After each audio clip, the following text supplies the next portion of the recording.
नमस्कार, आप देख रहे हैं द सुगम। यहाँ पे से 5 मार्च और मंगलवार राजस्थान प्रदेश की आज की टॉप एट द रेट 10 बड़ी खबरें। शुरुआत करेंगे देश की आज की सबसे बड़ी खबर के साथ। बड़ी खबर, 300 यूनिट फ्री बिजली के लिए सरकार ने मांगे आवेदन, डाकघर में करवा सकेंगे रजिस्ट्रेशन। सरकार ने कहा किसानों को नहीं देने होंगे पैसे। दरअसल पीएम सूर्य घर मुफ्त बिजली योजना को लेकर बड़ी खबर आ रही है। दरअसल डाक में निःशुल्क आप पंजीकरण करा सकते हैं। सरकार ने साफ तौर पर कहा है कि इसके लिए किसानों को कोई पैसा खर्च करने की जरूरत नहीं है।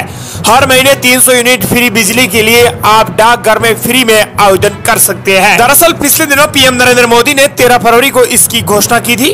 अब यह योजना लागू हो गई है और डाकघर में निःशुल्क पंजीकरण करवाने के लिए डाकघर के अध्यक्ष ने बड़ा ऐलान किया है। उन्होंने कहा कि किसान यहाँ पर फ्री में रजिस्ट्रेशन करा सकते हैं। इसके लिए आपको 78,000 रुपए की सब्सिडी दी जाएगी।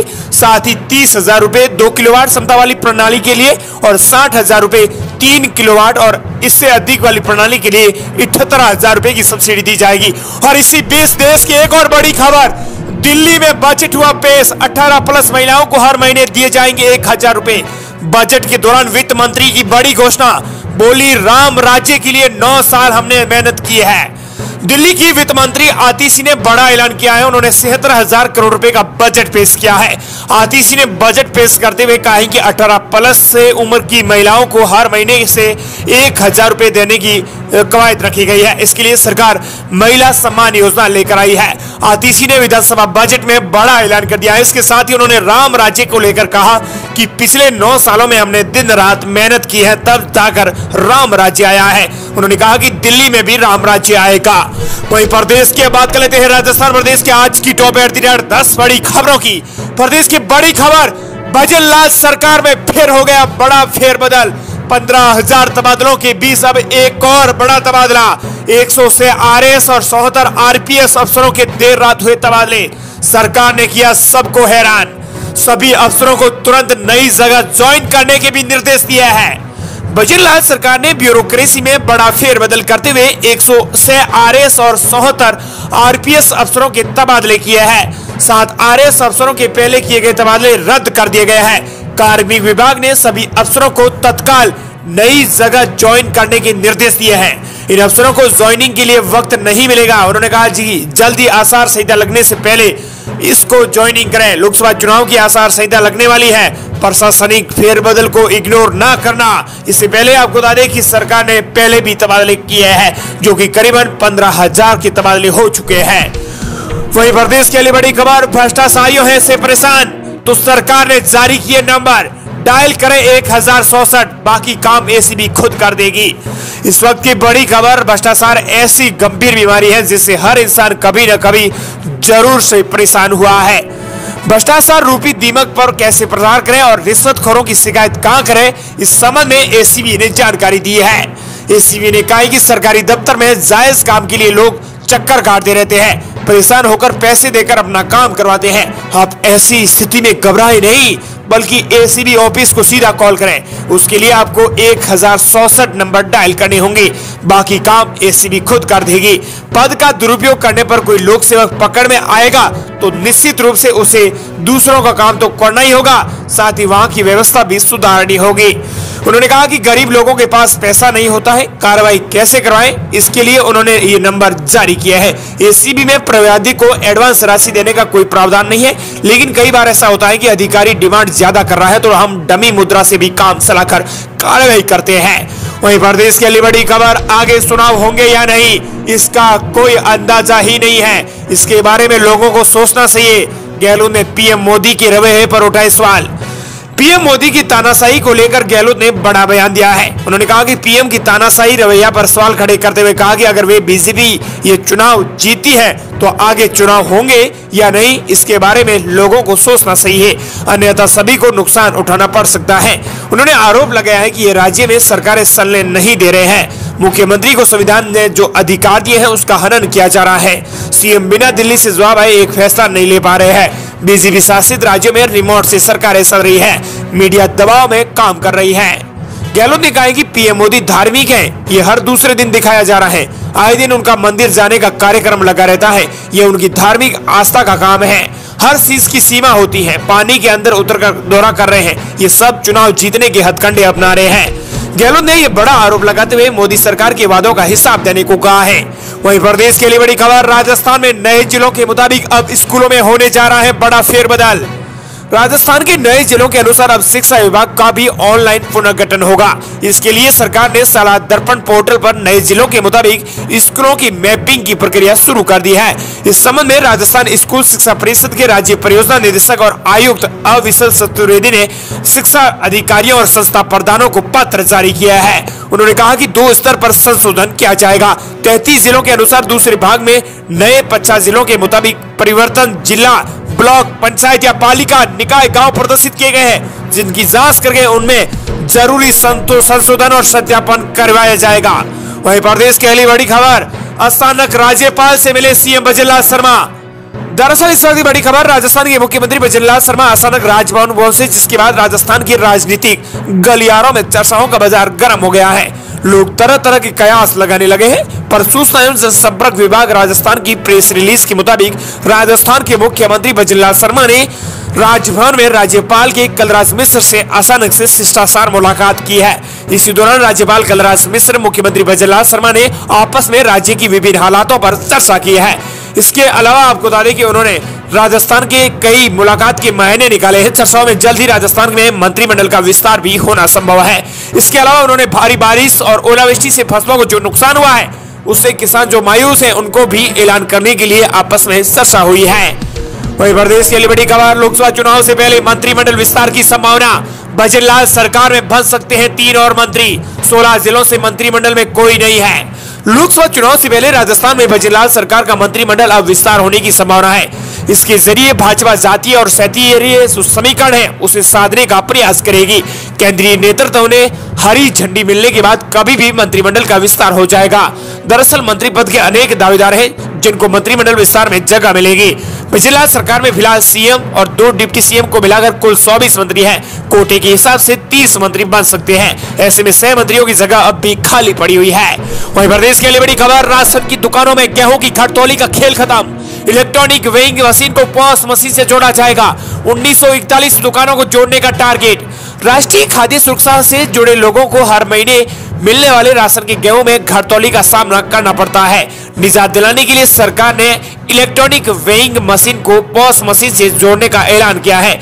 इससे राशन वितरण में गड़बड़ी रोकने के लिए पूरी प्रक्रिया पारदर्शी बन जाएगी। 1941 राशन की दुकानें हैं जिन पर ये मशीनें लगाई जाएगी।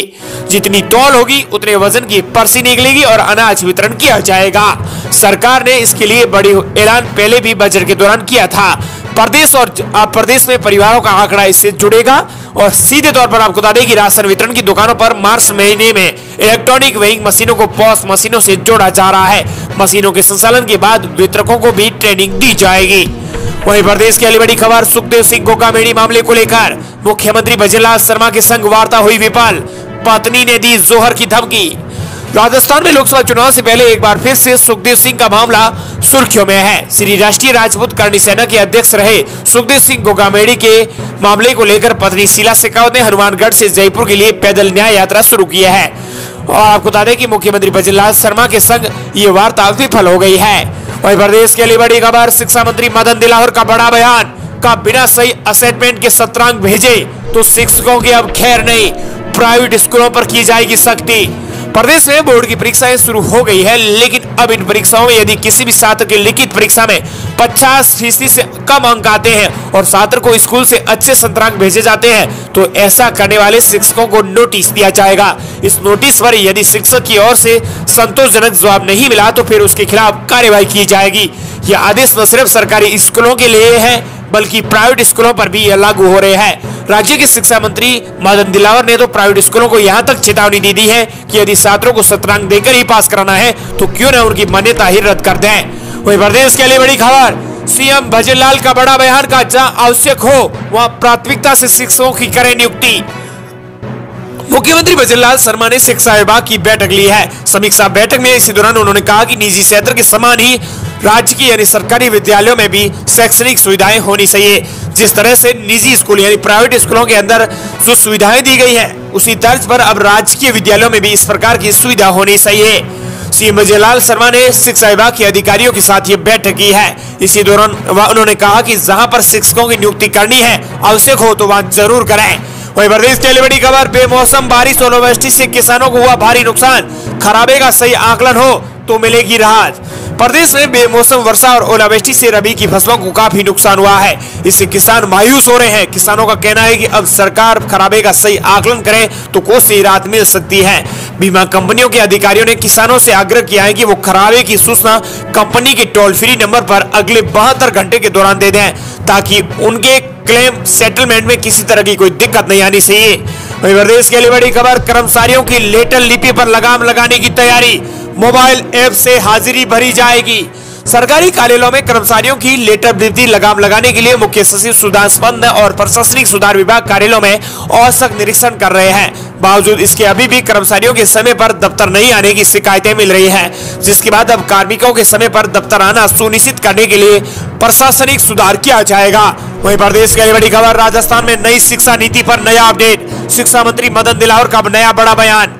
नई शिक्षा नीति पर राजस्थान के शिक्षा मंत्री मदन दिलावर ने एक बड़ा बयान देकर सबको चौंका दिया है। मदन दिलावर ने एक बयान में कहा कि राजस्थान में नई शिक्षा नीति जल्द ही चरणबद्ध तरीके से लागू की जाएगी। अपने आवास पर एक चर्चा में मदन दिलावर ने कहा है कि नई शिक्षा नीति को राज्य में जैसी है बिल्कुल वैसे ही लागू किया जाएगा। वहीं प्रदेश के लिए बड़ी खबर, राजस्थान में 24,000 से ज्यादा पदों पर सरकारी भर्ती, बेरोजगारों ने शुरू किया CR मार्च से आवेदन। किसी का किया हुआ एहसान का कार्य कभी नहीं भूलना चाहिए और अपना किया हुआ एहसान या कार्य कभी याद नहीं रखना चाहिए। ये बात विजयलाल शर्मा कह रहे हैं। उन्होंने कहा कि दरअसल राजस्थान में 24,000 के सफाई कर्मचारियों की भर्ती के आवेदन के लिए CR मार्च से आवेदन शुरू हो चुके हैं। अगर कोई अभ्यर्थी आवेदन करना चाहता है तो वो अभ्यर्थी CR मार्च के बाद आवेदन कर सकता है, यानी आज 5 मार्च की तिथि है, ऐसे में आज आवेदन हो रहे हैं। वहीं प्रदेश के लिए बड़ी खबर, मौसम पर नया बड़ा अपडेट, पश्चिमी विक्षोभ का हुआ असर खत्म, बड़ी सर्दी। राजस्थान के आज इन संभागों में अलर्ट जारी। पश्चिमी विक्षोभ से राजस्थान के अंदर भारी बारिश की तबाही हुई है। बादलों के सड़ने के बाद सर्दी का एहसास अब बढ़ गया है। सर्द हवा ने बदन को भी भेद दिया है। लोग पूरे दिन ठिठुरते हुए नजर आ रहे हैं। साथ ही आपको बता दें कि पश्चिमी विक्षोभ के कारण सबसे अधिक बारिश राजस्थान के पाली संभाग के सिरोही जिले में हुई है। इधर तापमान में भी अगली गिरावट आ सकती है। मौसम केंद्र जयपुर के मुताबिक प्रदेश में आने वाले 3 दिन में न्यूनतम तापमान में 3 से 4 डिग्री सेल्सियस की गिरावट आ सकती है। ऐसा होने पर सर्दी का एहसास भी बढ़ सकता है। वहीं प्रदेश के लिए बड़ी खबर, कांग्रेस की पहली सूची का ऐलान जल्द ही। राजस्थान में किसको मिलेगी किस्मत, इसको लेकर लिस्ट हुई तैयार। लोकसभा चुनाव के लिए 195 उम्मीदवारों के नाम घोषित करने के बाद भाजपा ने चुनावी तैयारियों में कांग्रेस को पीछे छोड़ दिया है। वहीं बीजेपी ने राजस्थान में 25 सीटों में से 15 सीटों पर प्रत्याशियों का ऐलान कर दिया है।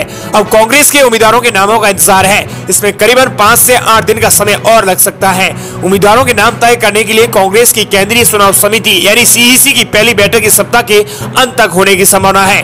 कांग्रेस का अधिकांश राज्यों में अपने सहयोगियों से सीट बंटवारे को लेकर औपचारिक बैठकें हो चुकी है। यूपी, हरियाणा, दिल्ली, गुजरात और चंडीगढ़, गोवा, राजस्थान के लिए कांग्रेस का सहयोगी दल सपा आप से सीट बंटवारा हो चुका है।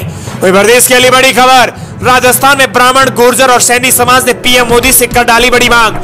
दरअसल राजस्थान में ब्राह्मण और महासभा का संयुक्त प्रांतीय सम्मेलन हुआ है। इसके दौरान उन्होंने 10% टिकट देने का प्रस्ताव पारित किया है। साथ ही शिक्षा और रोजगार सहित समाज के उत्थान से जुड़े अन्य प्रमुख मुद्दों पर मंथन किया गया है। उन्होंने कहा कि 10% आरक्षण राजस्थान लोकसभा की सीटों में ब्राह्मण, गुर्जर और सैनी समाज को मिलना चाहिए। वहीं प्रदेश की बड़ी खबर, भजनलाल सरकार का बड़ा फैसला, नहीं माना तो होगी कार्रवाई। प्रदेश में भाजपा सरकार ने गठन के साथ ही कई बड़े फैसले लेकर जनता को सौंपा दिया है। लगातार प्रशासनिक ढांचे को सुधारने की दिशा में सीएम विजयलाल शर्मा काम कर रहे हैं और इसी कड़ी में एक बड़ा आदेश निकाला गया है। इस आदेश की पालना नहीं हुई तो संबंधित अधिकारियों के खिलाफ कार्रवाई की जाएगी। ये थी राजस्थान प्रदेश की आज की टॉप @ 10 बड़ी खबरें।